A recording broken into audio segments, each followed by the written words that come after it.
9 years ago, I worked for the US government in Iraq, helping rebuild the electricity infrastructure.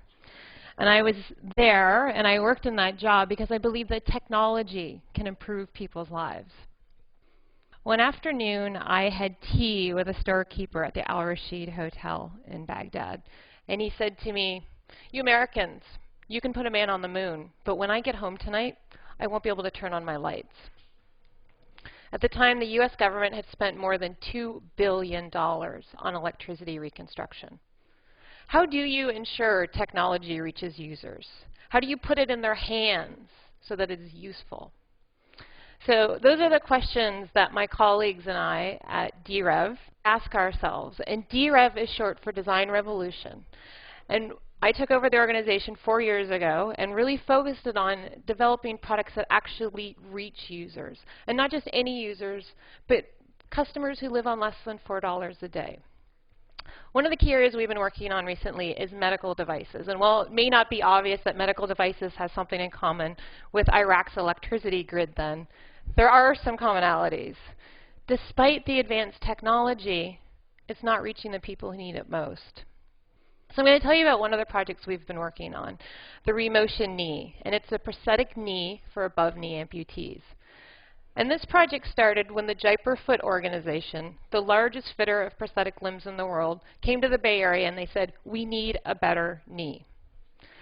Chances are, if you're living on less than $4 a day and you're an amputee, you've lost your limb in a vehicle accident. Most people think it's landmines, but it's a vehicle accident. You're walking by the side of the road and you're hit by a truck.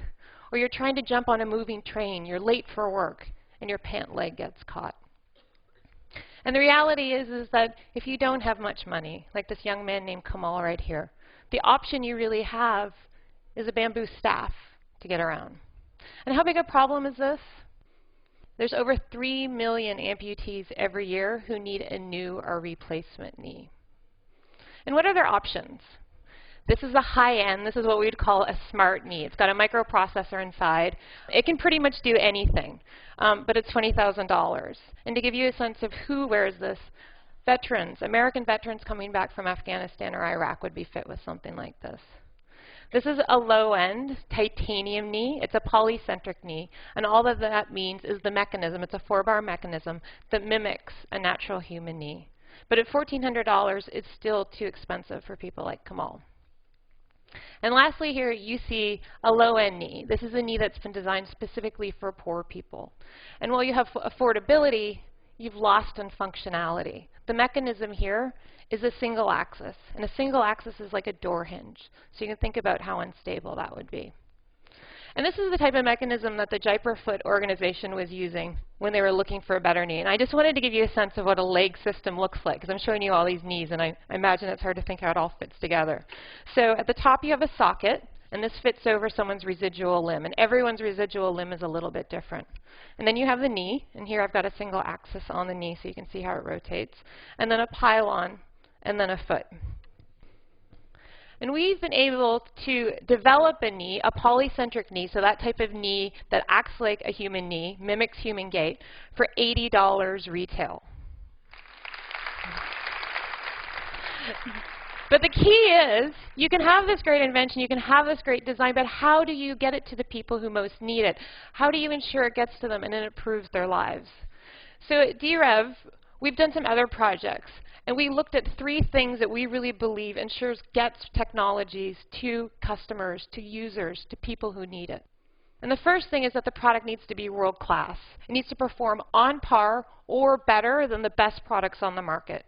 Regardless of your income level, you want the most beautiful, the best product that there is.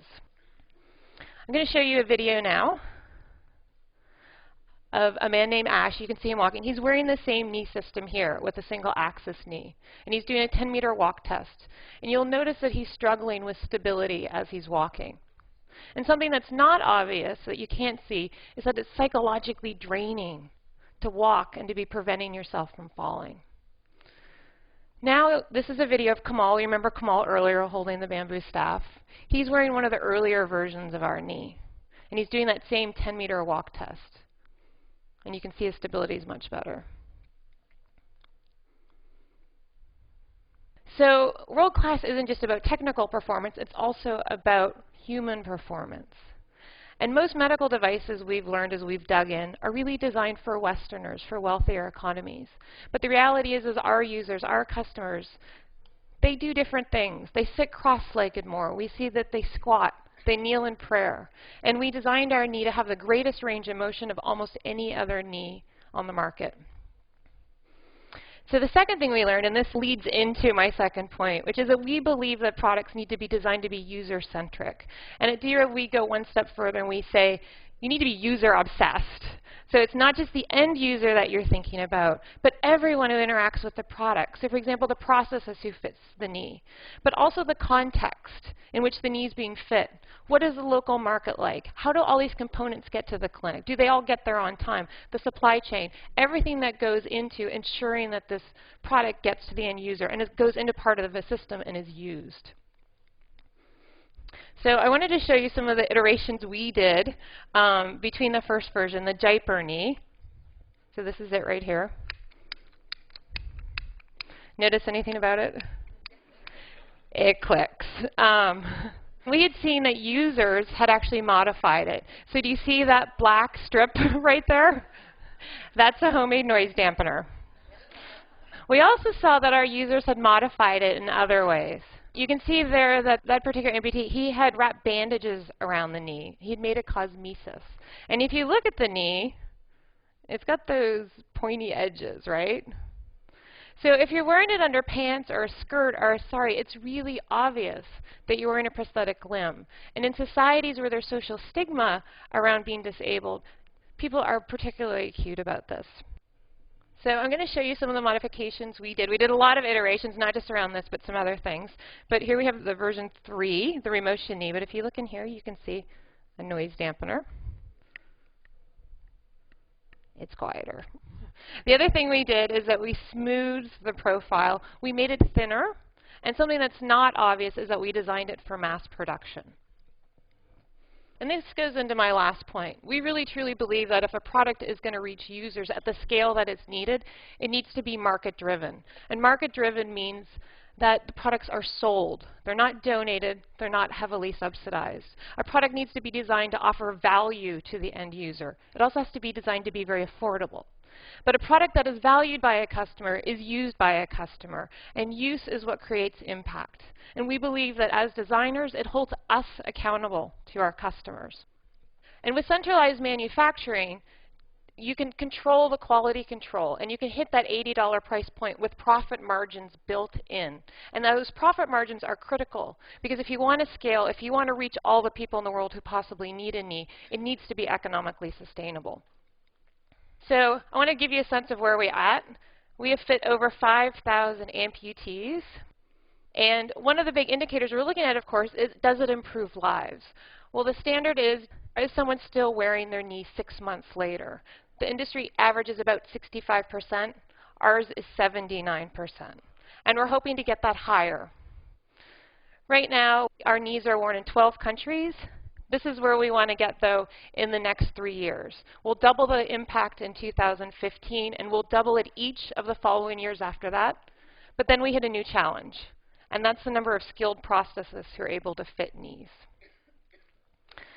So I want to end with a story of Purnima. Purnima was 18 years old when she was in a car accident where she lost her leg. And she traveled 12 hours by train to come to the clinic to be fit with a knee.